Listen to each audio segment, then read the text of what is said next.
Ladies and gentlemen, I have to start with some bad news. I'm afraid that your flight is running about 35 minutes late due to the late arrival of the inbound flight earlier on this morning. And it was late because those speakers wouldn't shut up. But they were worth it, weren't they? They were just fantastic, so we wanted just to keep it running. What we're going to try and do is continue the theme of world-class speakers. But this is the really special piece. You thought this morning was good. This is special because you are about to have the experience of a lifetime. Normally, we all walk onto the plane and we all turn right, don't we? Okay, Chris turns left.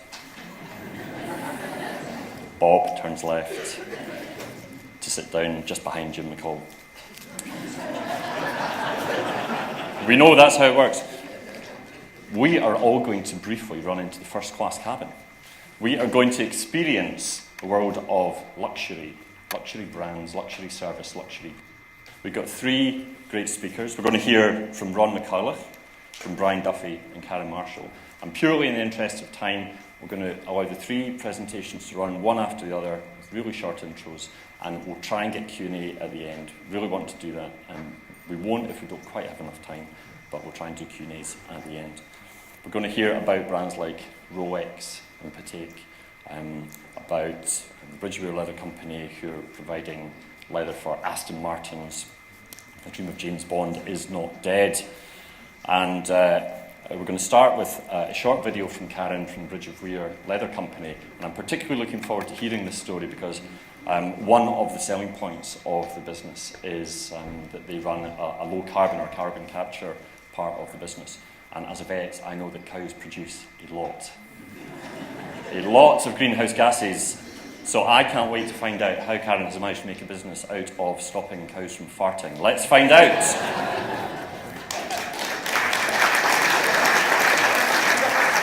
This is a story over 100 years in the making. The story of what is regarded by many as the world's finest automotive leather.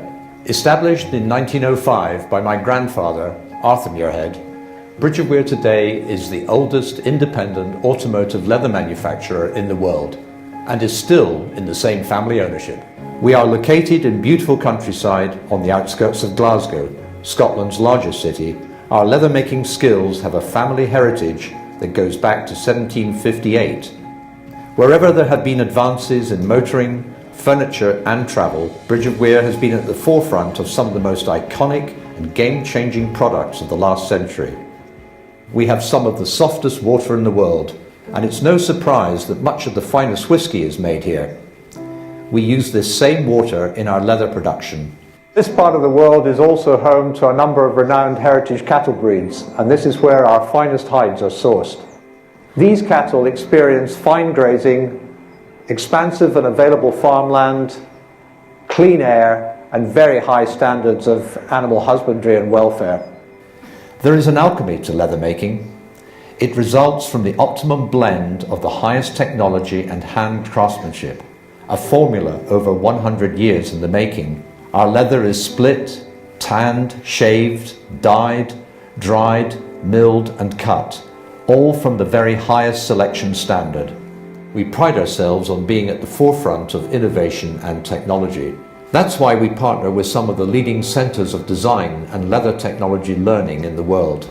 We have the leather world's only thermal energy plant, where nearly all of our waste is treated and reused as energy for our manufacturing facility. We manufacture possibly the world's only low-carbon leather. We have a celebrated in-house design team that travels the world in search of new technologies in surface coating and leather. We also offer bespoke finishing and colours matched to any hue you could mention, and we are passionate about leather. Emotion is attached to every hide we produce. And the secret behind this innovation, it lies in our people, who have inherited Arthur Muirhead's passion and pioneering spirit, which continues to guide us today. This is not a journey we have taken alone. We are surrounded by the best in the business. Everything we know, our heritage, our technology, our people, and our passion come together to create arguably the world's best automotive leather. The attention to detail that inspired our founder continues at the heart of our manufacturing process. His legacy is a company with an international reputation for fine craftsmanship and leading technology, resulting in luxurious, high-performance leathers, the choice of the world's leading car makers and designers.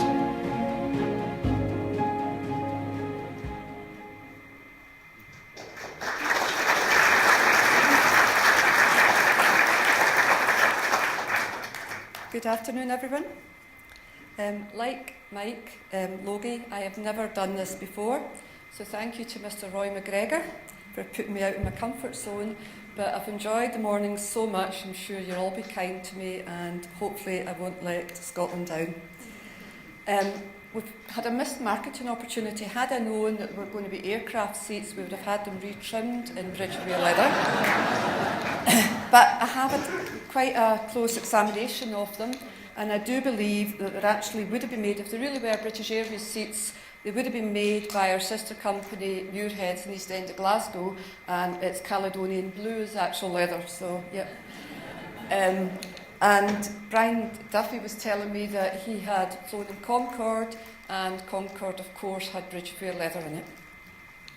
So when I was asked to speak at this event, I was a little surprised, because I would never describe myself as an entrepreneur. I'm just a person who's running a company, and I'm certainly not an entrepreneur. But I considered the word, and I thought, well, business person, yes, I'm certainly that. I tick that box, and I think I tick the box of an industrialist. We make a lot of leather in Bridge of Weir. I do not consider myself to be a tycoon, and if you judge wealthiness by monetary values, I'm not particularly wealthy, but as was heard this morning, there's a lot of other ways to be wealthy other than money. I certainly do have an entrepreneurial spirit and character traits that allow me to always see my glass half full, to keep every door open, to work really hard, to try my best, to do my best, and I have a passion and a reputation about getting things done. In Scotland, we sometimes can punch above our weight, and I don't know how many of you in here drive some of the cars that we supply, or if you drive a Ford or a Jaguar. Both of those companies have design directors that are Scottish. They're actually brothers, Ian and Murray Callum, that have reached the absolute peak of their profession. I count them as friends, and the auto industry in Scotland is reasonably small, so being Scottish allows us to open doors to the world automotive industry, and we know some of the most senior CEOs in the automotive world industry. I've thought about this spirit and why do I have this spirit. Some of it might be my Highland heritage. I hail from the Highlands, and we Highlanders have a passion, and we can also be tenacious and courageous. Some of it could be my gender. I've always worked in a man's world. There's very, very few women. I'm the only one on the board in our group, but there's very few women in boardrooms, not near enough in my opinion. And it does have challenges, but it also definitely has advantages. Could it be my faith? It's absolutely central to everything I do and everything I am. Or could it just be that since I've been a little girl, I've always wanted to be the boss, and I've never liked not understanding something or being able to influence. I have been very, very lucky in my life. I have worked with some great people who have inspired me and encouraged me to be my best, and then encouraged me to do better again. Unlike many in the room today, there's some big names in this room, I have not headed up many different companies. I started my life working aged 12, which again is a Highland thing. We generally start working at 12 or 13 in the catering industry, and that is a great learning experience. And it also teaches us about money, because we become self-sufficient in terms of social spending and clothes, etc., from a very early age. And we also generally have to travel away to schools, colleges, universities.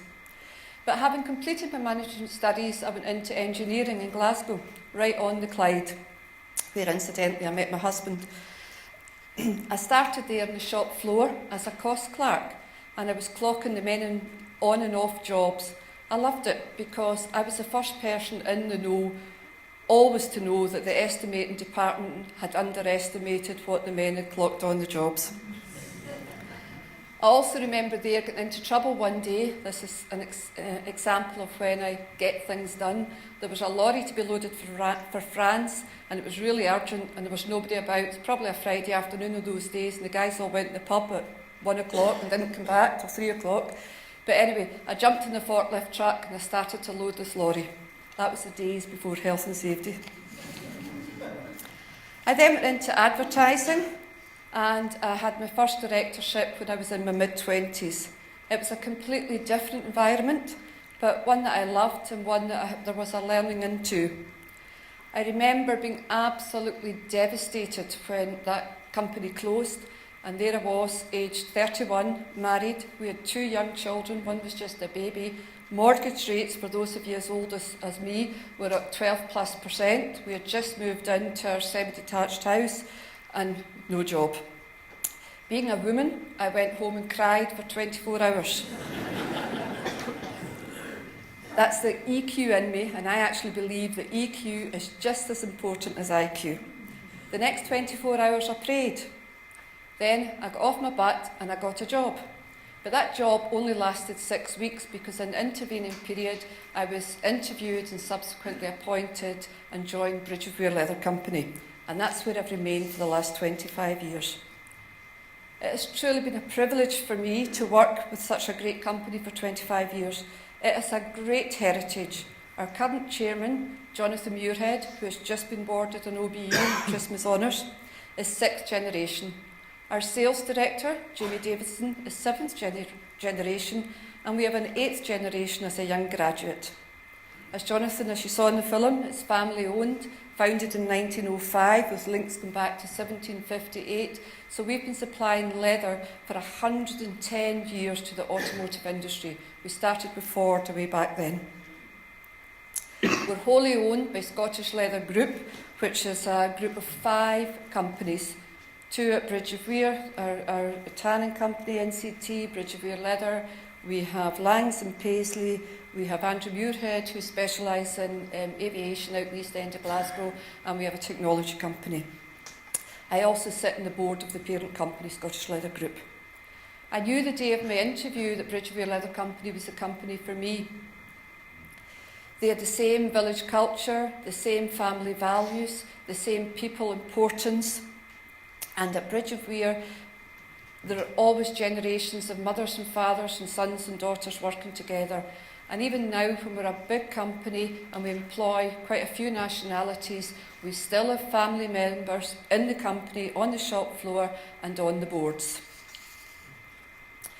Bridge of Weir, as the name suggests, is sited in the village of Bridge of Weir, and our site now is 46,000 square metres. It's quite a big site. Being a woman, I don't do that size, but I know it's a big site. We produce around 20,000 hides a week. It's quite a big number. And we take about 30% of the UK and Irish kill. Leather is a byproduct of the beef industry for anybody that's vegetarian. Animals are not killed for their hide, they're killed for the beef. And we use 30% of the UK and Irish. We are the only leather manufacturer of note in the UK, and we're one of the biggest privately owned in Europe. I am absolutely passionate about manufacturing. I love it, especially manufacturing in Scotland. And at Bridge of Weir, heritage and design come together to really create some of the world's finest leathers. We're also passionate about our people and our product. We always need to be in the forefront of technology to differentiate. As you saw in the film, we opened the first in the world thermal energy plant in 2010. And it wasn't really anything to do with the animals, the cows, and their gases and the carbon footprint. It really was a necessity, because back in the mid-2000s, there was a zero waste strategy for Scotland, and we thought by 2014 was the date then that we would have nowhere to put our waste. A hide, when you take a hide from the abattoir, it weighs about 40 kilograms, and the finished leather, which is about 5 square metres in size, finished hide, weighs about 3.5 to 4 kilograms. So there is a lot of waste in leather. So we turn that waste through a method of pyrolysis and gasification. Do not ask me to explain exactly how it happens, but it happens into steam, and this is used to heat production, some of our steam dryers, etc. And there's a tiny ash left from it at the end of all this scientific stuff. There's an ash left, and that ash is actually used as a colourant in bricks in the construction industry. We also have a £2 million ultra filtration plant. Both of those spends were completely self-funded by the company. And we're recycling now about 30% of our water. And this is another staggering statistic. We use 2 million litres of water a day to make our leather in Scotland. 2 million litres. I like to explain the process of manufacturing as cow to car. So we take this cow that farts a lot, that lies in his own keech, that scratches himself in barbed wire fences, and generally can be a bit messy. We turn this into the most luxurious product that has to comply with really tough engineering automotive standards that derived from America. If you think about all the safety critical parts that are in a car, although leather could never be described as being a safety critical part, the standards are adopted, and that's what we have to comply with. We don't know the quality of the hide until the hair is taken off the animal, so it's only then that we can separate and segregate. Of course, tanning has been about for thousands and thousands of years, and nowadays we use either a mineral or an organic process to take the leather to a stable state, either a wet blue or a wet white state, and then we add oils and fats and colours and tumble dry it and do all things to it to make it into the beautiful product that you see. Good leather really, really is luxurious, and I believe that good leather helps sell the car. You only have to look at some of the interiors. There's a beautiful McLaren outside as well, and an Aston Martin. We also cut leather for some of our customers. We have a cutting facility in Bridge of Weir, and we also have a cutting facility in Mexico and China. At Bridge, we are inspired by heritage. Need to be. We've been about a long time, unlike many of the people here today. And we are driven by design. We travel the world looking for new techniques, looking for trends, looking to give our customer what they want before they know they need it. We are very much a Scottish company with a global presence. We have a company in America, Bridge of Weir Inc. We are sole supplier to Lincoln Automotive. We have rep offices in Germany. We also have a rep office in Brazil. And we have a cutting facility in Mexico. In China, we have a wholly owned foreign enterprise, and a big thank you to Mr. Jim McCall, who helped us when we were setting up with advice. And we have a joint venture that we set up 8 years ago that sadly we are currently dissolving. So whilst we don't need to aim to be the biggest, we do aim to have a global presence. I've personally been involved over the last 25 years of setting up all those overseas companies.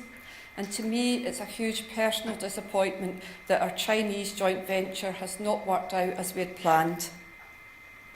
I've invested a lot of my life in China. Why has it not worked out?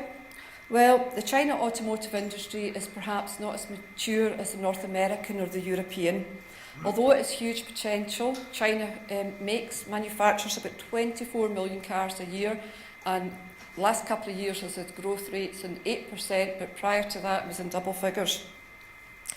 The partner that we picked, and somebody mentioned the importance of picking the right partner this morning, but the partner we picked, although a very good partner and we served each other well, they expected a faster return. In automotive, it takes a long time to win new business. We had followed a big customer to China, and we had a very different business model from many people. In China, we did not manufacture in China to bring back to Europe. We manufactured in China purely for the Chinese market. We didn't find China a cheap country. Labour is less, but the machinery and the chemicals and the raw material were all European, so the only benefit really was in labour. And our Chinese partner expected a return sooner, and the volume just didn't come quick enough. And when the volume did come, they decided that they didn't want to invest further, so they wanted out. It's a real shame because we were producing about 3,000 hides a week in a facility, finishing them and cutting them in a facility in Shandong province. What are we going to do? Well, we're taking stock of China just now, and I think it's important sometimes in business just to take a breathing space and see what happens. And we're going to keep our joint venture, not our joint venture, our WOFE, our wholly foreign-owned enterprise, which is a trading company. We're going to keep that in Shanghai, and we will see if the Chinese market matures as we expect it to. There are many more luxury cars going to China, and we do hope that once the consumer realises or begins to appreciate the luxury and the finesse of good leather, that they will demand luxury leathers. So for the minute, we're hoping to export from Scotland to China, but duty rates may be a barrier. 25 years ago, I started as an accountant with Bridge of Weir Leather Company. I then became the company secretary, then I became the commercial director, and 4.5 years ago, I became the managing director. So for me, it's an example of hard work and perseverance and having the right opportunities. Anybody can succeed. I was an outsider into this family company, and I've succeeded. During this period, we've had many challenges and many difficulties, but I never give up, ever. I never stopped trying to learn, to do better, to know myself better, to be a better person, to be true to myself, to focus not just in the here and now, but also in the road ahead. I think now, especially at my age, that every decision I make has an impact on those employees and people that have yet to come, either into the company or onto the board. I'm very conscious I'm not as young as I once was. Unlike others, I'm not a medic and I cannot save lives or do any great things. But what I can do is I can try and keep employment in this country. I'm absolutely passionate about manufacturing in Scotland. I can try and have every employee reach their full potential, wherever they are, whether they're on the shop floor or whether they're in the boardroom. I can try and lead Bridge of Weir Leather Company and lead the team to take this good company to make it a great company, to make it a world leader, to make it the supplier of choice to the customers. I believe as a director, and I believe every director's first duty should be to their company, and that first duty means that when we leave our directorship, when we leave the company, we should leave the company in a better state than what it was when we joined it. At Bridge of Weir, we continue to grow, not just in terms of turnover. We're now hitting 100 million for the first time. Not just in terms of customer base. We have some of the most prestigious and luxurious automotive brands on our books. Not just in employee numbers, we are 500 or so, but to grow in our understanding of what makes a difference to the business. We train our people, we train ourselves. We have started an apprenticeship scheme, and we have an academy for learning. We focus on our brand. I believe brand strategy and every decision and everything we do and everything we present must be in line with our brand. We focus on our customers. They're absolutely central to what we do. We major at building relationships, and I think for Scottish people, this is a unique USP we have got. We travel the world, and everywhere I travel, we're accepted. We visit our customers, we visit our suppliers. People do business with people. So our people strategy is very important, and I really do believe that the EQ and the getting out there and the meeting people are just central to every business. We operate in a very competitive marketplace. Hide prices reached historic highs between 2010 and 2014. And when 50% of your cost base is your raw material, this was a very, very difficult challenge for us. But we managed it. We focused on cost structure, we focused on purchasing, we focused on cash control, we focused on stock control, and we worked with our customers to get through it. It was a great lesson in prudence and keeping reserves.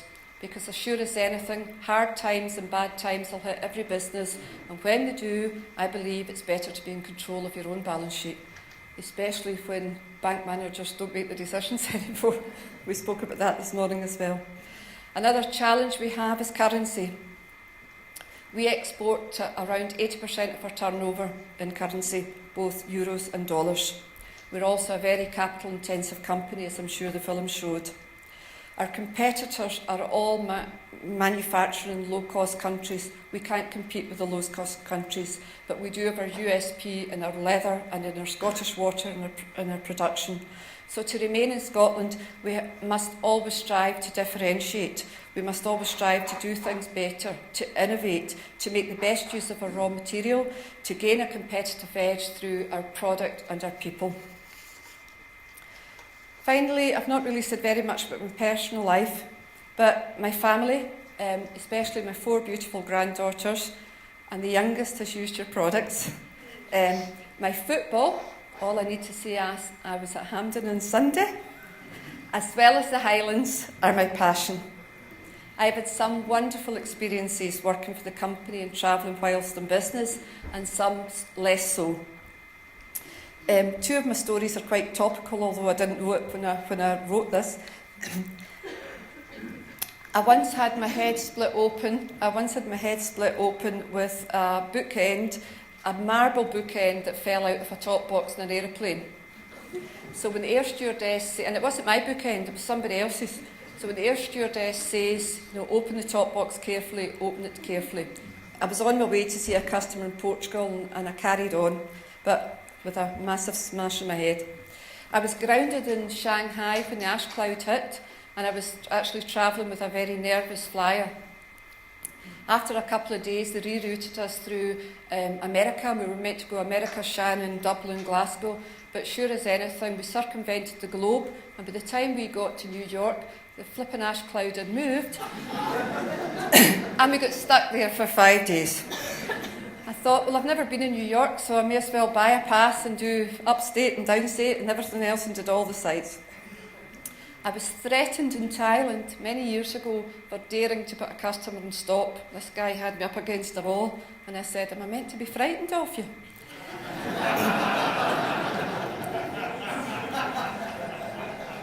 And just 2 years ago, I fell in a Chinese loo. I was in, believe it or not, I was going to China for one sleep to visit a tannery. So on the way back, there was no European toilets. I had to use a Chinese loo. My heel caught coming out. I don't know any ladies that have ever been to China and used the Chinese loo, don't do it. My heel caught, I fell, hit my head off the step in front, 22 stitches on my forehead, but I still managed to fly home that night. And another topical thing, because when I wrote this 2 weeks ago, I forgot that it was actually her birthday today, so happy birthday, ma'am. I would like to share a story, a lovely story that will remain with me forever, for absolutely forever, the day I met the Queen. Bridge of Weir Leather Company had won for the 3rd time the Queen's Award for Enterprise, and me being a royalist, I was going to Buckingham Palace when the invitation came. So myself and our sales manager, Julie, went down to Buckingham Palace. It's just like everything I imagined. You go into the Red Room, the Queen came in, the Duke of Edinburgh came in, the Duke of Kent came in, and Prince Edward came into the room. And I thought, well, I'll never be here again, so how do I get to speak to them? So I asked this official-looking person, how do I get to speak to the Queen? And this official-looking person said, come with me. What? Come with me. Introduced me to somebody else, and they said, okay, you'll be next in line to meet Her Majesty. I was like, it's April 14th, November 14th, not April 1. And I said, why? Like, you've got a red dot. And I said, I've got a red dot. Looked at my badge, and sure enough, Cardinal Marshal, red dot. Why have I got a red dot? And they said, well, you must know. I don't know. Well, it means you're of special interest to the Queen. It was ridiculous. Anyway, she came along. She was absolutely amazing, humbling experience, shook my hand and said to me, it was just amazing experience to meet her. And she said to me, where are you from? And in the moment, I didn't say the leather industry, I didn't even say Bridge of Weir Leather Company. I said, I'm from Ballahullish, ma'am. Thank you.